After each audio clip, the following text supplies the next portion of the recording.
a hat over her buns. My head's cold. What can I say? I'm bald. Yeah, I'm not going to question that. Little mushroom head. Bruh, I'm dead. That's what you look like. You look like Toad. I do. I'm aware of that. Oh, it's incredible. Okay, well, that's going into a file since we're live. It's great.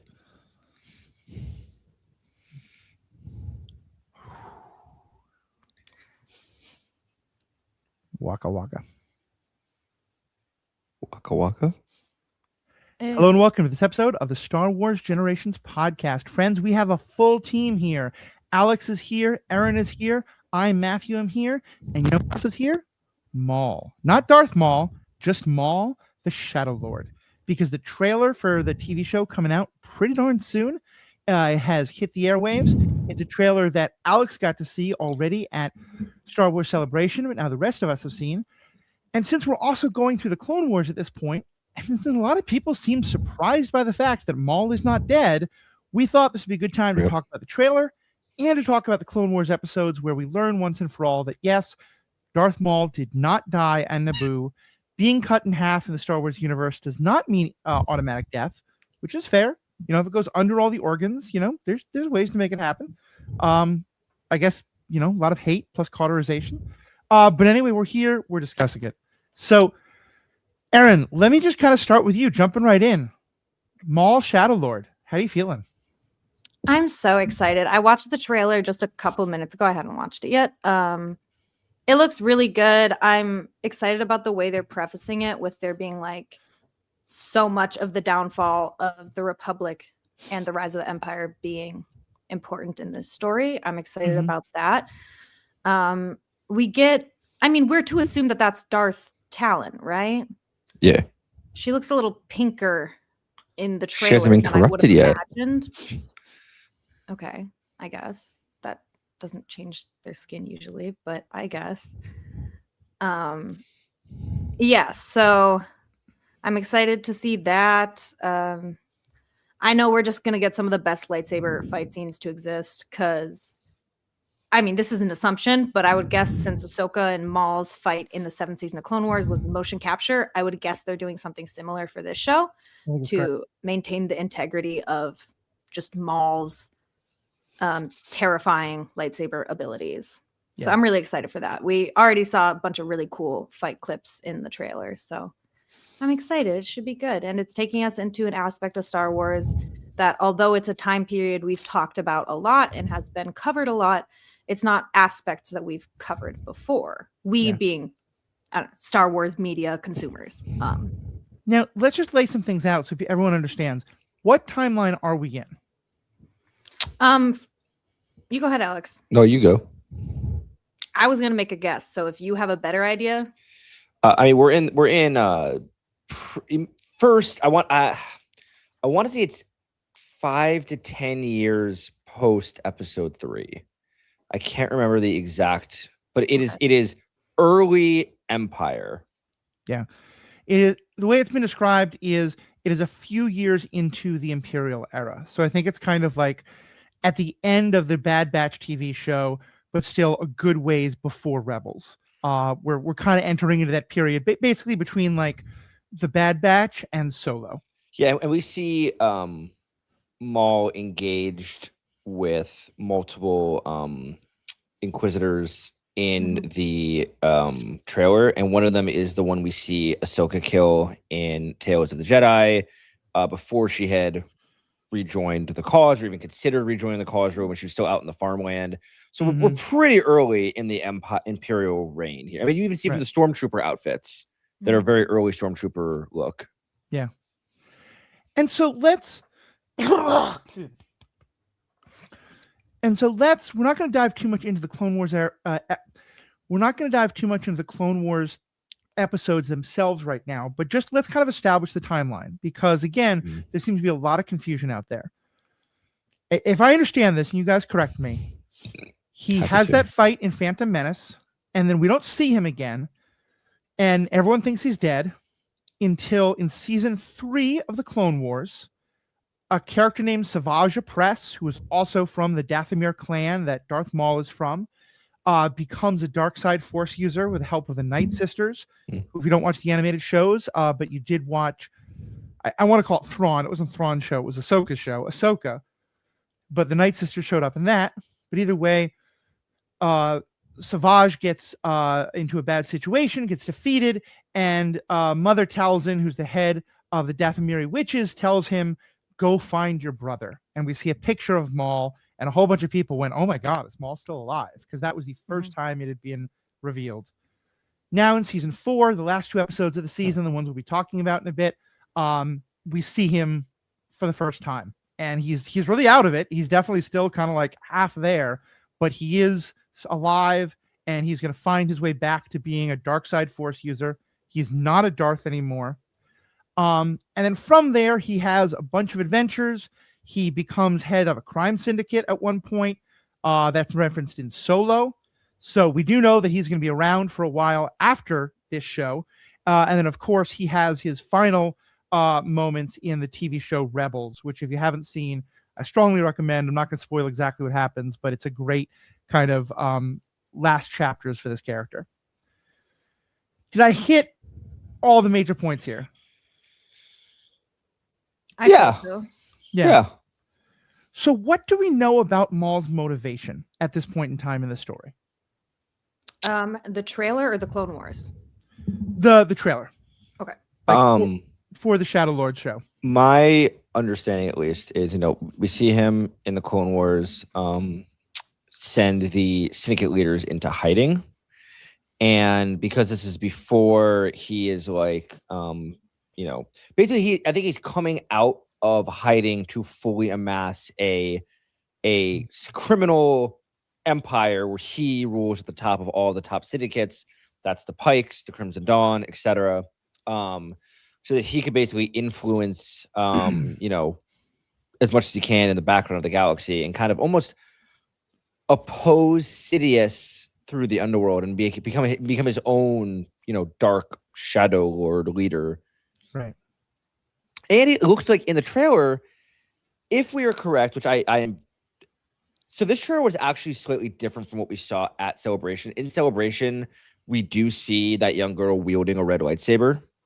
Oh, interesting. Okay. So, I am obviously I do not know, but I would put good money and probably feel 90% sure that is going to be Darth Talon, which is his apprentice.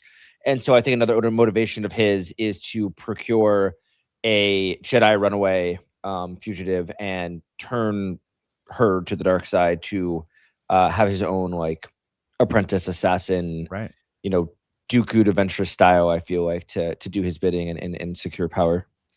Yeah, and we know that he's done that both before and after this. In the Clone Wars, he tries to do that with Savage Opress, his brother. At least they're both members of the Dathomir clan, the Night Brothers. And then later in Rebels, he's going to try and do that with Ezra Bridger. So yeah, it makes total sense. He would try and do it with He Talon loves as well. his apprentice. Just wants everyone to be his apprentice, bro. He really does. I wonder, actually, may I speak to this for a moment? I do think that actually adds to the depth of Maul's character, because yes, he's evil, he's manipulative and all that stuff.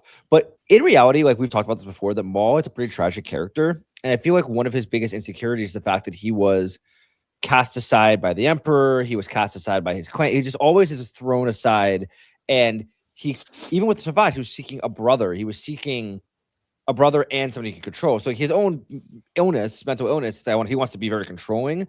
But I think he craves a partner in crime, someone that he can like directly be in partnership with, because we see that consistently as he seeks apprentices constantly throughout all of Star Wars. He never wants to be alone. He always wants someone with him.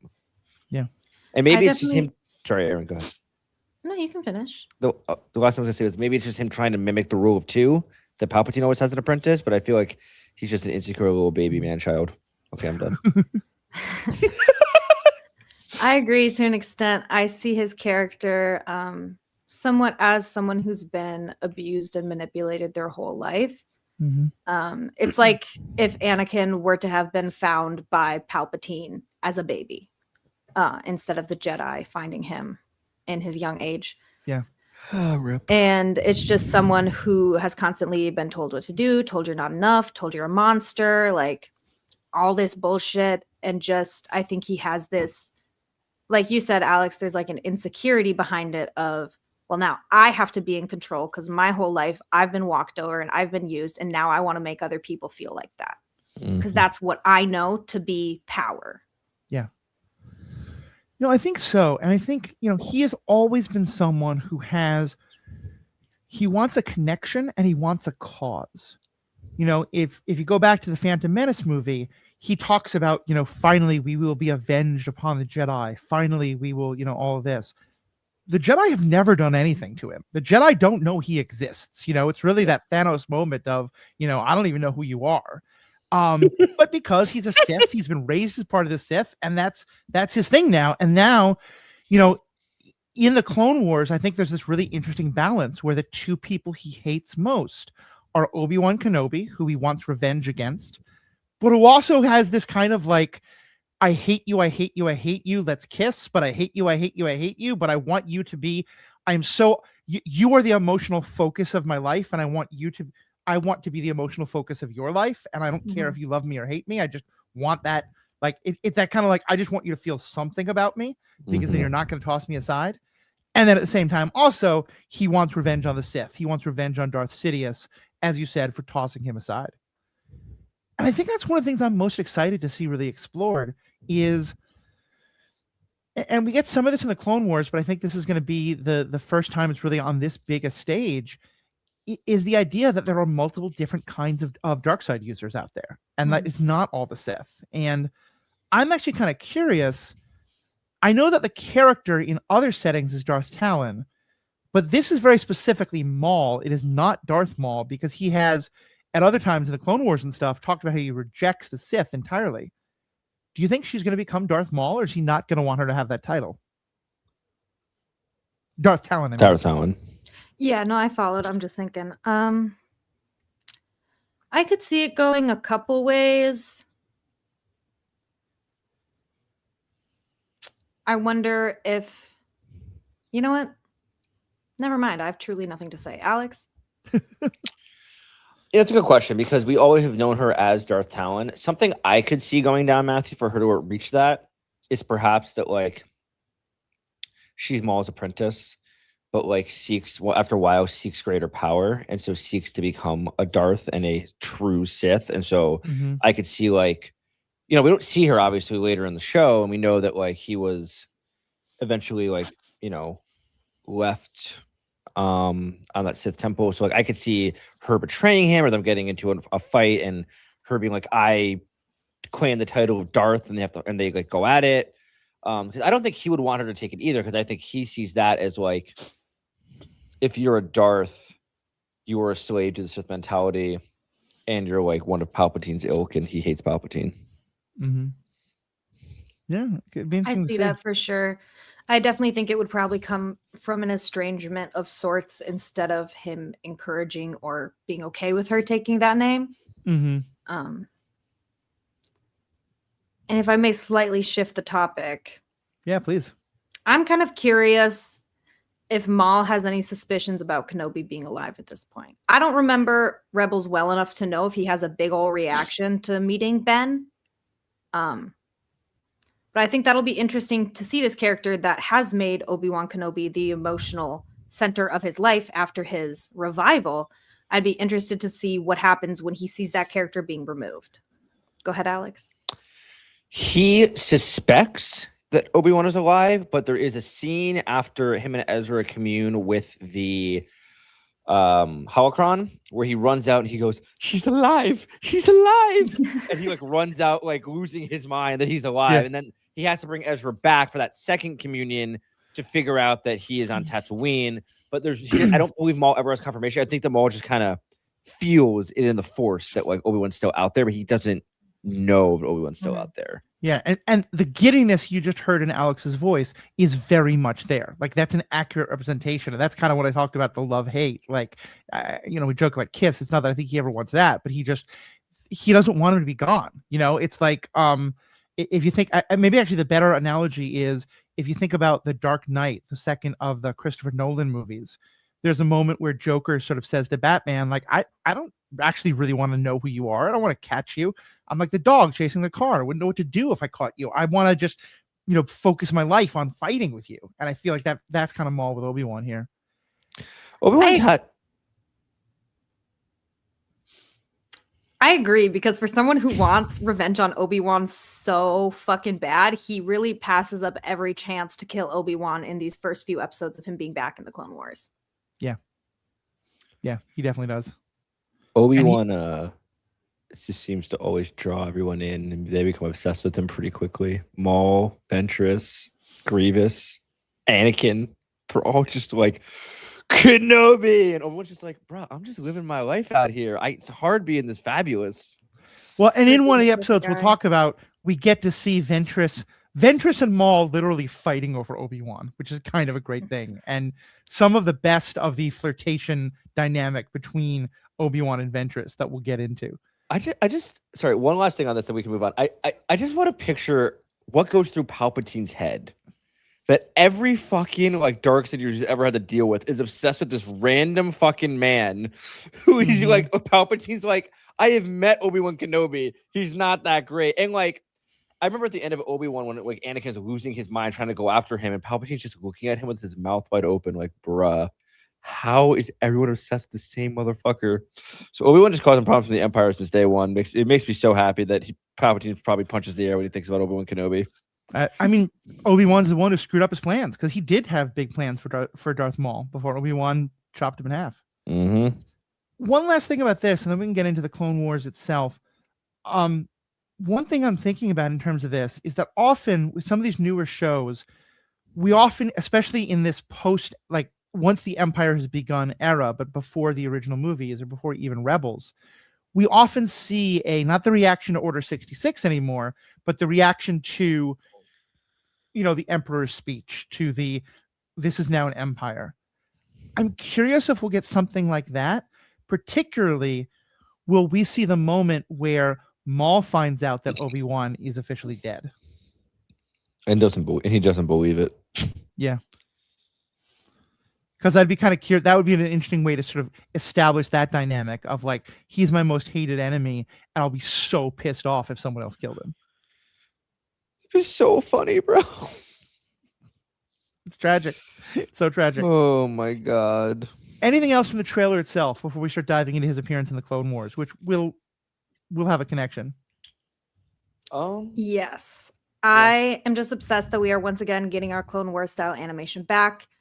Sorry to Rebels, but I'm an avid hater of that animation style compared to the Clone Wars. Hater. Yeah. It is inferior to Clone Wars by far. It pissed me off. It's one of the reasons I stopped watching the show when it first came out. Rebels is an incredible show, and the animation style is serviceable. But why are the lightsabers so goddamn skinny? It's like a pencil dick. Serviceable. Because to be fair, can I?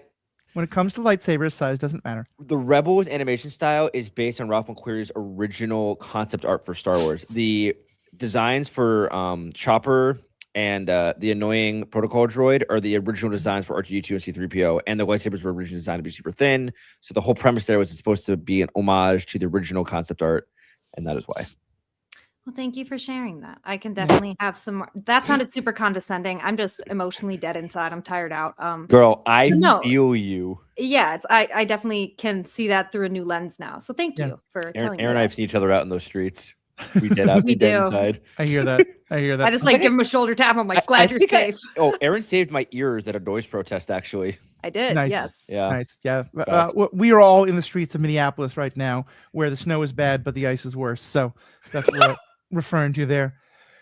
One couple of quick things on that. I will say, and again, this is not to say better or worse. Artistically, you probably are both right. I don't have a very artistic mindset. I far prefer the animation style of Rebels, because to me it feels much more real. It feels less like a Saturday morning cartoon. And I find it relatable in a much more way. And that's, again, probably just my age and other things like that. I will also say part of why I like the thin lightsabers is they look like sabers. The kind of like you think about like foils, from fencing kind of swords. So I think that's part of why I like that. It does, though, make me realize, and here's maybe a good transition. One of the things that I was watching these episodes and really kind of got into, because we often talk about how there's a lot of stuff from the Legends canon that people are angry that it gets forgotten, but advocate of like actually a lot of Legends is getting brought in more and more into the canon, Mhm. and I think like Acolyte, for example, did a huge amount of it, but it was happening in the Clone Wars already. And one of them is with the Sith Code. The Sith Code is something that comes from originally the Knights of the Old Republic video game, So good. but was then kind of written into a lot of the novels, and particularly the books about Darth Bane and sort of the founder of the Rule of Two and all that, quote the Sith Code and deal with the philosophy it quite a lot. And I had totally forgotten until I watched these episodes that we get a quote from them. Because I'm going to quickly read the full code. It's very short, and it's very specifically meant to be a reaction to the Jedi Code, because the Jedi Code starts with the idea that there are no emotions, there's only peace. And so the first line is the Sith Code is, peace is a lie, there is only passion. Through passion I gain strength, through strength I gain power, through power I gain victory, through victory my chains are broken, the Force shall free me. Early on in the first of the 2 episodes we saw, it's a 2-episode arc, so it's not like it's basically one combined story. When Opress first finds Maul, and Maul is kind of babbling and kind of half mentally there, one of the first things he says is, and we kind of hear him muttering some other things, but the words that are clearly heard are, passion, my chains are broken. And I got chills at that. I was like, oh, I forgot they quote the Sith Code. Mm-hmm. This is not the first time, because it's actually referenced in the Mordor arc as well, but it is brought up here. And did you catch that as Maul is giving the voiceover in this trailer, and he talks about like all the things that might happen, including Empire's fall at the end, one of the things he says is chains are broken. Mm-hmm. And so I got chills to that. I was like, okay, so we're tying all this together in a really cool way. Yeah, I've always loved the Sith and the Jedi Code and the Grey Code and all that. And I often notice that they quietly reference it with the whole breaking of the chains thing. I always think immediately back to the Sith Code whenever they do that, because that's like, right. Maul especially quotes that often, like wanting to break his chains. Yeah. And to be clear, there's a lot of Sith fanboys out there. I think it's an awesome like thing to think about in terms of philosophies of evil. I'm not saying it's a good code. It's basically like the most super libertarian thing you've ever heard in your life, where the idea is that the only way I can have freedom is if every single other person in the galaxy is my slave. But I think it's an interesting thing to discuss. Not that I think it's like, yeah, good philosophy of life. All right. So with that, let's start talking about these episodes themselves. Anyone want to give me a quick plot summary? Savage Opress is in search of Maul. He hops on a trash ship. Is that a fair description? And basically, Princess Hasn't given him this little pennant that glows when he gets closer to Maul, and he keeps getting closer and closer. It's getting brighter, then it just goes out, and he like gets angry, and so he throws the trash man out and puts the ship down, and then he lands, and it's this weird, basically, picture like a planet that the whole entire purpose of the planet is that other planets just dump trash on it. So it's a wasteland, and he's searching, and there's all these weird like trash. What do they call them? Like trash people. I can't remember what they call them. That are lurking around, getting in his way a little bit, but like not a huge issue. Then he comes across this giant slug, which is like, hey buddy, what are you looking for? Like, I can help you out. And basically convinces Savage to follow him, and it's like, I know the guy you're looking for, I can help you, looks like you. And Savage like, it's like, take me there. And the slug leads him into this little hut, and there's nothing in there, and it ends up being a trap. The slug knocks him down. Savage falls into this pit down below to find his brother Maul deranged, crazy, and like had lost his mind. And instead of a lower half of a body, he's attached to like a mechanical spider body, basically. And Maul just keeps screaming like, Jedi, and pretty sure he says Kenobi. And that's all he keeps muttering. And Savage is trying to reason with him. He can't reason with him. And the slug comes back. He's like, did you kill him yet? Can I have what's left over? And he's like, oh, fuck. And Savage kills the slug. And basically, he's pretty clearly a snake, by the way. Alex is really good at photography, not so good at the zoology. Snake slug. But- Okay, snake, whatever. And snake, it does make more sense. But he basically like is able to after getting a little of a tussle with Maul, he uses this like light device thing to lure Maul, like with the little pennant, to lure Maul back onto the ship to try and get him help. And he ends up bringing him back. I could just combine the two episodes. He ends up bringing him back to Dathomir, where Mother Talzin performs a ritual to cleanse his insanity, and also whips up new, still mechanical, but like actually legs for him. They still have kind of weird, like General Grievous-esque grippers at the bottom in this first variation. It's almost And like then Talzin disappears, and Maul and Savage are kind of left alone, and Maul starts running and starts telling Savage his plans, and it's like, I've missed so much, blah blah blah. And they decide to at first be partners in crime together. And now I'm blanking where it leaves. I don't want to go into another episode. Where does it leave off? So from there, and I'll kind of wrap it up quick. He basically convinces Savage that they need to fight Kenobi. Savage is also in the same way, very much like Maul. He wants to be part of a team. He wants to be a follower. He wants to have a cause.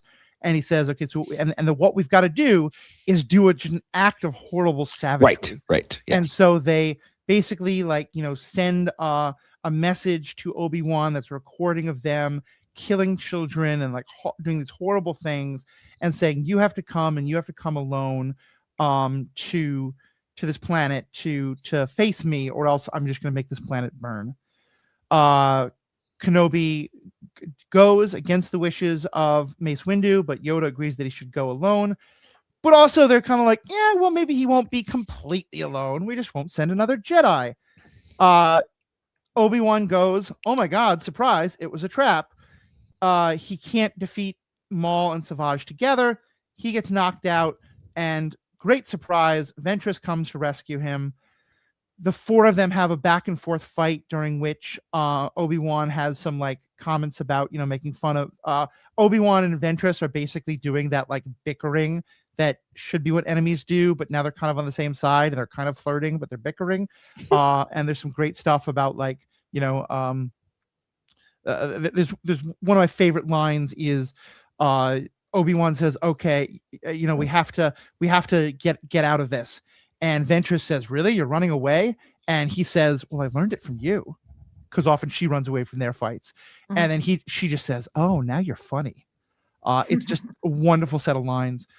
But they wind up escaping, and we're left with kind of Savage and Maul ready to take on the rest of the galaxy in the next episode, in the next season.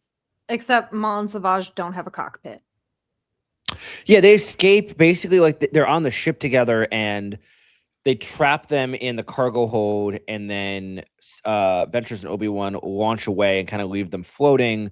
I'm not going to get into it, but basically that they're left kind of floating around and are eventually found by the Mandalorians in a later episode, which is how he gets involved in Death Watch and his story continues. But we leave off with him and Savage basically trapped in a cargo hold floating in space. Isn't he found by the pirates first? No spoilers. We'll get the pirates first? Okay, my bad. Maybe you're right. It was the pirates first. Delete that. Yeah, I think it was the pirates. They're first. left to float into an abyss, and nobody knows. It was the pirates first. Mandalorians later. They keep getting fucking lost and found. They're gonna have some adventures. Don't worry. We will talk about all of it or reference it all before we get to the Maul show for sure. Spoilers. It's been out for 10 years. I know. So what do you think of these episodes? What do you think of this arc? I love it. I think it's fun. It's quite dark, in my opinion. Mm-hmm. I mean, I think it's literally the first episode ends with Maul sending a video of him decapitating just a line of captives, excuse me. And then their limp bodies falling to the ground. Mm-hmm. It's either the end of the first episode or the very start of the second episode. Yeah, it's tough. Yeah. Oh, it's also the start of the second. Yeah. The first episode is the first one in Clone Wars where the logo turns red instead of being yellow, and it's a really. I remember it making me so scared. Red. Yeah. I saw it and I was like, oh no. And then when it came back in season 7, I was like, oh no. Yeah. This is one of the episodes that is most quoted when people want to be like, this is a kids show? Really? Yeah, some dark shit in there. Mm-hmm. I would say I really love these episodes. I'm trying to think back because like I have admittedly watched the Clone Wars so many times, y'all. And I'm probably gonna do a rewatch soon. But I think back to the first time I watched this episode and the pure shock I felt as a child. I was like, excuse me. Like, not only is Darth Maul like for real alive, but like he's even more badass than I even could have imagined. Because as a kid, you watch him in Phantom Menace, and you're like, damn, like so much potential for the coolest looking villain in all of Star Wars, and he's just gone. And now I get to see him in action, just like pure evil wrecking people. And I also think it's just very masterfully done to like show that like his hatred for Kenobi drove him along, and he starts off with just a very like animalistic like I want to kill Kenobi goal, and it only grows and his character deepens and his goals expand beyond Kenobi. And you can see hints of that, but seeing his wild rage off the rip and his revenge that's endured for so long is really compelling. Plus, Ventress and Obi-Wan working together, fuck yeah, dude. The romance continues. It's the best. It's the romantic best. dance continues. He says, when did you become the good guy? She said, don't insult me. They're just forever in love. Their banter is so good. And I love all of that. And I also I love Ventress, but really I love the Night Sisters. Like I loved everything about them. And I think we weren't actually able to talk about it, and we might get to it later. But earlier in season 4, what did I say wrong? It's not you, it's Alex. He did some fuck shit. Carry on. It's fine. Keep going. But earlier in season 4, we saw the Night Sisters get wiped out by Dooku and the droids and Grievous. And I remember being really kind of bummed when that happened because like these are such fascinating characters. Why would you kill them off so soon?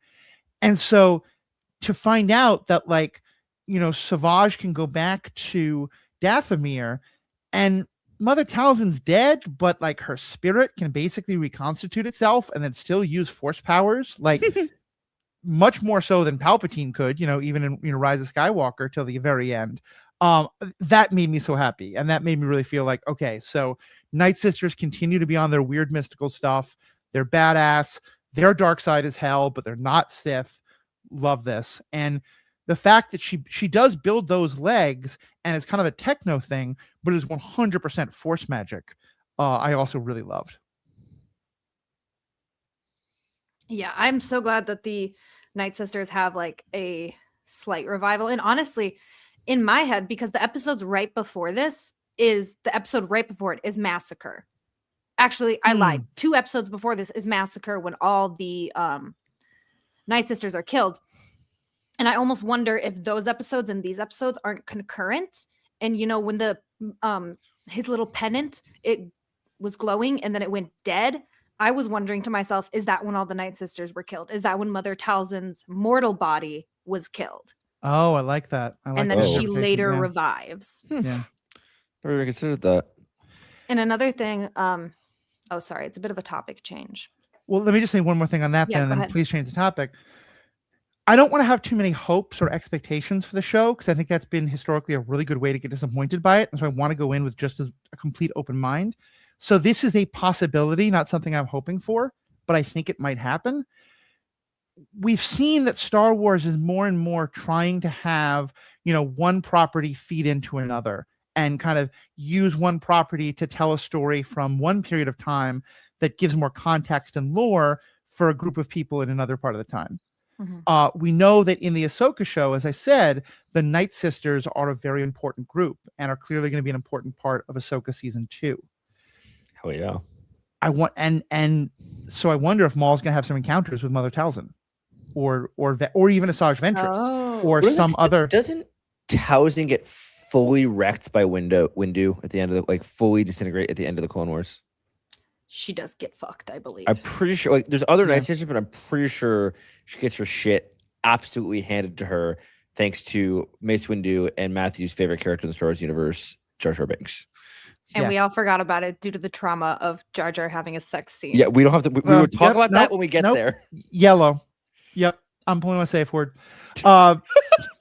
Yeah, I will not be on that. I will not be on that episode if you guys do that one. But yeah, I think you're right. So it wouldn't be Mother Talzin, but it might be Asajj Ventress. It might be just some other Night Sisters. It might just be talking about the idea of the Night Sisters. Talon might have been connected with them. So, but also Ventress came back to life, so maybe Talzin did. Who fucking knows? No one's ever actually dead in Star Wars. Except for Qui-Gon Jinn. Yes. Except for Qui-Gon motherfucking Jinn. That man got done so dirty. Look, you can get literally chopped in half. You can get shot. You can get totally force destroyed. You can get stabbed through the chest. In the same way. In the same exact way. But if you're Liam Neeson on Naboo, you are just fucked, brother. You know? Maul must have really good aim. So they probably couldn't afford him for more than one movie. Yeah, the midichlorians know what the contract will allow. And so his midichlorian gave up the ghost. All right, but Aaron, up the ghost. Aaron, you wanted to change our topic. Okay. I just kind of had a thought as we've been talking over the last 30 minutes about how this is the first time when Maul comes back and Savage gives him a lightsaber. Savage is using the double-bladed lightsaber, which Maul used to use. Mm-hmm. But Maul just has a singular red blade. And we don't see him with the double saber again, I think, until he confronts Ahsoka. Mm-hmm. And so I thought that was very interesting that he like switches his weapon choice. But also I was thinking to myself, like, well, in his experience, the apprentice has the double bladed and the single saber belongs to the master. Yeah. So I wondered, like, if that's not... It just made me think about it. I was like, that's interesting. That could be him, like, even further trying to play into the rule of two or just the master-apprentice relationships that he's seen and how to emulate them. There's so much that these shows do about lightsabers and who holds what lightsaber and the positions they use. This is also, I think, the only time that we see a Jedi who is still a Jedi using a red lightsaber. Because Obi-Wan doesn't have his lightsaber, so Asajj Ventress, who has two normally, she fights kind of sometimes similarly to Ahsoka. She gives one of her lightsabers to Obi-Wan, and so him fighting with a red lightsaber is such a weird sight. Also, in one of the most like pivotal duel scenes from Star Wars Rebels, Obi-Wan goes through a number of different stances. And one of the kind of middle stance that he goes through before going into his final stance. And if you don't know what I'm talking about, check out our episode from the past about this episode of Rebels or any of the 8 million pieces of YouTube media out there that break this down, including some by Sam Witmer, the voice of Maul. He goes through like 3 different stages, and the middle one is the one he goes through when he's about to fight Maul in this one. So I just really I got a little chill seeing that stage of it. Yeah, it's cool knowing what's to come, what we have yet to learn, what we can speculate on. Mm-hmm. Obi-Wan's the GOAT. Yep, he really is. I love how I actually think it's very fitting that in a podcast episode about Darth Maul or Maul, we are discussing so much about Obi-Wan Kenobi. Maul would be so upset if he could hear this podcast. Yeah, I mean, Kenobi is vitally important to Maul, unfortunately. Also, is this the first show that will be released under when does Dave Filoni officially take over for Kathleen Kennedy? I don't know, but I know that it was mostly created while Kennedy was right. But I'm just curious, like yeah, I don't know. Yeah. I'll figure it out. All right. Well, this has been a good discussion. Any other last comments people want to make about these episodes, about the trailer, about anything like that? Yes. Aaron has much to say. Aaron, I have a few things. So one thing that I love, I mean, Savage Opress is one of my favorite characters in Star Wars. I'll be completely honest. I think he has such a tragic story. Savage, yeah. Interesting. I mean, Maul is also a great character, but just I got to know Savage in a more personal way, being that I watched the Clone Wars more often than I did the actual movies growing up. Yeah. And I wasn't allowed to see Revenge of the Sith. So I was kind of like, well, why would I keep rewatching these first 2 movies if I can't watch the last one? I guess I'll just watch the Clone Wars. Because Revenge of the Sith is too dark, but these episodes, they're fine. Exactly. My parents clearly didn't watch this show with me. Yeah. But yeah, I've always That's why loved Erin's the way Savage she is. as a character. God damn! I just caught a crazy stray. Anyways, Children, don't make me turn this podcast around. oh, you like it? Admit it. Yeah. Fuck, I'm dead. Alex. I'm dead. I am dead. Right. No. Savage very much is a tragic character, and he very much, he is the younger brother, and he's the brother that wants to be brothers. He says in these episodes, like, we are brothers. There's no need for dominance between us. And Maul is like, yes, but I'm the master and you're the apprentice. And Savage is like, God fucking damn it, again? Like, this poor guy just can't catch a break. Like, I feel so much for Savage because when he first was turned from his original, form to this hulking Savage Opress, he was almost completely under mind control. Yeah. Like, he was not his own person. And he was forced to, among other things, kill his brother. Like, quite literally. Yeah, his actual blood brother. That shit's tough. And I love how they just keep his like brute force. Like, one thing I've noticed is that Savage, he has very strong force powers. He uses them all the time, but he never force chokes people. He picks them up with the force, brings them to his hand, and then wraps his massive hand around the entirety of their neck and squeezes. Yeah. And I loved that. It's like, it's brutal, it's gruesome, it's different from a typical Sith Lord that tend to be almost a little more hands off. He's just so gritty with it, which I think is so gritty with. If you know D&D, this man is making strength rolls and no dex rolls, like Facts. only strength attacks. Facts. Yeah, that is true. So yeah, I love those little tiny things that show us the differences between them two, because Maul is so, once he gets his mind back, he's so poised, and Savage is still just so brutal and uncontrolled. Animalistic for real. Animalistic for real. So yeah, I think he's a very interesting character. I really like his character design. It was really cool seeing him turn in to what he became from his original Night Brother status. So yeah, I love Savage. I love his brutality in this. And the differences in their brutality. Like, Savage is going to do it with his fists, and Maul is going to do it with the Force or with his lightsaber. Yeah.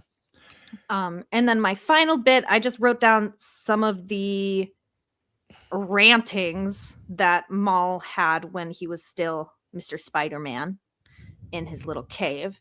And one kind of, I don't know, poem almost that he says, because his brother says, like, oh, what happened to you? And he's like, Jedi. And Savage is like, you don't remember who you are. And Maul says, always remember that I am fear. Always remember that I am hunter. Always remember that I am filth. Always remember that I am nothing. That's from Palpatine right there. Yeah. And it's so beautiful because, and this ties into what you were saying before about Savage. He is someone who is, actually, this is kind of a cool connection. I never really thought about this. Think about the two things he's obsessed with. He is obsessed with killing Kenobi, but he's also obsessed with, he wants to have this emotional bond with Kenobi. In the same way, he's obsessed with destroying the Sith and rejecting the Sith, but he also can't get away from them. That idea of, master and servant that is so essential to the Sith. He can't let go of that. He has to replicate that with he has to replicate that with Savage and later with others who he tries to make his apprentice. And I'll be curious to see how that comes up in Shadow Lord, because it feels like he's both trying to reject the Sith, but he can't change that. Like, Savage learned about the dark side outside of the Sith. Maul didn't. Maul was literally raised from a baby to be a Sith. Yeah, that's true. It's interesting. It's like they're tapping into slightly different aspects of the dark side. That's a good point. Very much so. Yeah. Alex, any last things? I'm just very excited about the trailer. Maul has always been one of my favorite characters in Star Wars, and I think that like a show specifically about him, 'cause I feel like at a lot of part of his allure obviously is that he comes over. He's not very prominent all the time. He kind of just appears for short bursts here and there, and he kind of like Vader in the original trilogy, especially the presence has to be used. But I am very interested in a show about him and to see him and his inner workings and just anything where I get more Sam Witwer makes me very excited. So I'm very excited to see as well. See the way the lightsaber was moving in that trailer, boy. I'm excited. Like the blur, and I was like, it's just gonna be good. I'm excited for it. So yeah. Well, listeners, thank you so much. Write in with your questions about Darth Maul, because we will do a full primer episode in which we will kind of go through his entire timeline and establish everything we know both before and after the show is going to happen. We will figure out if it's pirates or whatever it is, next that happens to him. We'll get all that research done. We'll share it all with you. We'll talk about all of our opinions and thoughts, but send in questions that you want us to discuss when we get to that. Of course, we're also going to continue our other coverage of Clone Wars. There's lots of great things coming out for Star Wars this year that we're really excited about. We're going to do some episodes about kind of things that Star Wars has taught us, particularly that are relevant to what's happening in Minneapolis and our country, around the world. So yeah, we got a lot of great content planned for you. So please continue to check this out. Share this with your friends. We are going to be going back to a week-by-week schedule after being so long in the once every other week. We've got enough content now between the new episodes, some of the book episodes we did that were just members only before and stuff like that. So I'm going to say on behalf of all of us wrapping up, but I can't, because after I asked him, do you have any last thoughts? And Alex said, I'm done. Now he's raising his hand to indicate that he has a last thought. So it's not Alex, specifically about Maul. I just, to our listeners, sorry that I'm so sporadic as a way to being on the show. Matthew and Aaron have been very patient with me. As a journalist right now in Minnesota, it's very hard. I spend hours and hours on end chasing ice around, trying to photograph their actions in our city. And it's very mentally and physically draining. And so they were kind enough to record a different day today for me. But if you see me kind of just haphazard for the next few weeks, that is why. My love of Star Wars has not diminished. I am just pressed into the service of documenting the things that ICE have been doing in our city. And if you want to follow along with that, you can check out my Instagram and see all the crazy shit I see every day. Yeah. And both me and Aaron are kind of doing our best as volunteers to get involved with what's happening. Alex is a professional journalist. He works for the Minnesota State Tribune. Star Tribune. Thank you. If you've seen pictures of, a good deal of pictures that are of what's happening, were probably ones that he took. So check that out on Instagram. Alex, thank you so much. We're glad you can be here today. I hope this is a nice kind of, very nice.